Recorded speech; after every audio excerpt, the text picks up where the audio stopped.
watching a lot of movies lately, and I have a question for you all.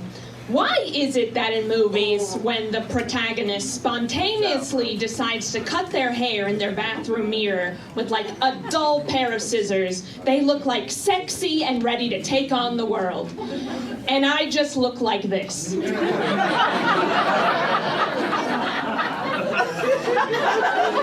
It's not right.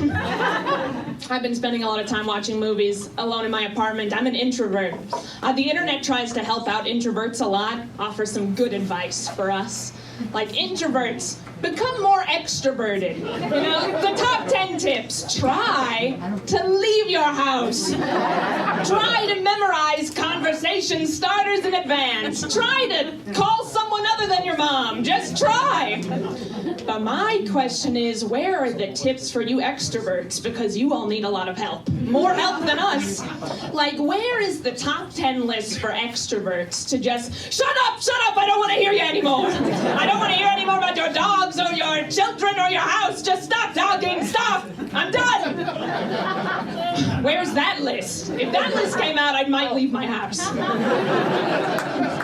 Probably not, maybe. We'll see. I see what you're saying. All right. I don't know, I am introverted. It's interesting though, I think I'm introverted because I grew up as an only child. I didn't have a lot of experience talking to other people. Any other only children here? One sad person in the back, and then silence on this side of the room. Silence, the sound of my childhood. I'm familiar with it. I just want to put everyone at ease. I think we can all agree that only children are weird. I get it. I think we can also all agree that there is one group of people weirder than only children, and that is homeschool kids. Exactly. Those who have been homeschooled. I know.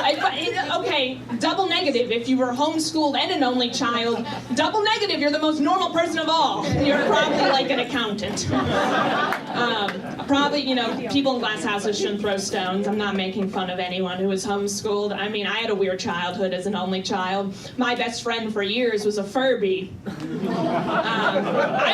I grew up in the 90s. Furbies were like a hit, you know, they were like a fad for about 1 month, and then people realized how scary they were, and no one wanted them. Furbies had 3 main distinct characteristics. They spoke in a made-up language only they understood. They would spontaneously burst into song, and they also always needed your attention and approval. Unfortunately, those are the 3 main characteristics of only children as well. So, to heal myself of being an only child as a present, I got just another robotic only child, and we were both living in the same house. If you have ever seen an invention and said to yourself, oh God, who invented this? The answer is an only child. Furbies, pet rocks, Snuggies, the blanket with arms, all from only children. All of them, it's true. I don't know, growing up as an only child, I never really learned how to talk to people, and it made me very anxious. I'm still a very anxious person. My anxieties put me at a loss of how to talk to my friends. By my friends, I mean my doctors. They're my best friends, and I hate talking to them sometimes. But I'm not a good patient, I admit it. I think that every cramp is the onset of polio. I think that every blemish is the onset of smallpox. I also always think I'm pregnant. That's a big one. It's a big one. And my doctors have to talk me down. They're like, Stacy, no, we've been over this. You're not pregnant. You don't have penetrative vaginal intercourse. So presumptuous. But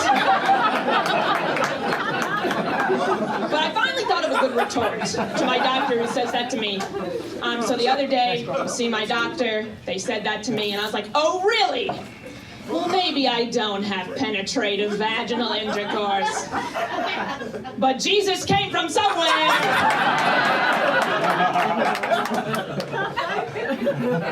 Where? No, this is a real question. I'm Jewish. I don't know where, but I've listened to you Christians over the years, and I've been able to piece some things together, so... Oh my goodness. I am a person though who has a menstrual cycle. And if you don't have a menstrual cycle, you might not know this, but your doctor will get so angry at you when you don't know when your menstrual cycle is. And if you're like me, you don't know when it is unless it's actively happening to you. So sometimes I go into the doctor, they're like, when was your last menstrual cycle? And I'm like, Tuesday. Put down Tuesday. They can't do it. They can't. They will not do it. So eventually, my doctor got very angry at me, told me to download a period tracking app, and I did. But you all remember, like 2 months ago, everyone online was like, delete your period tracking apps. The government will steal your data and make you have a baby. And I was like, oh my God. The government will steal my data and make me, Stacey Axler, have a baby. So I deleted my period tracking app. So hooray, got one over on the government.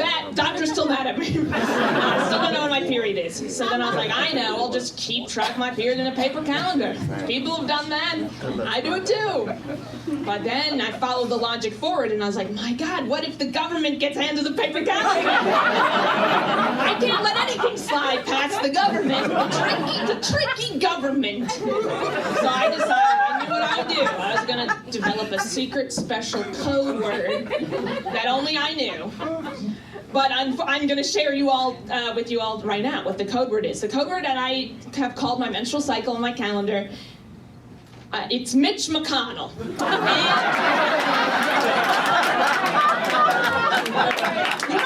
You might be wondering, why did you name your menstrual cycle Mitch McConnell? Well, I have an ingenious plan, everyone. My hope is that the government does steal my calendar, and that Mitch McConnell himself will see it, and be so touched he's in a calendar because he's never been in one before. He retires and leaves the government and leaves America, and that's my gift to you all. So, I've been working. Thank you. I've been working hard on that. Everyone, you've been a wonderful audience. I've been Stacey Axler.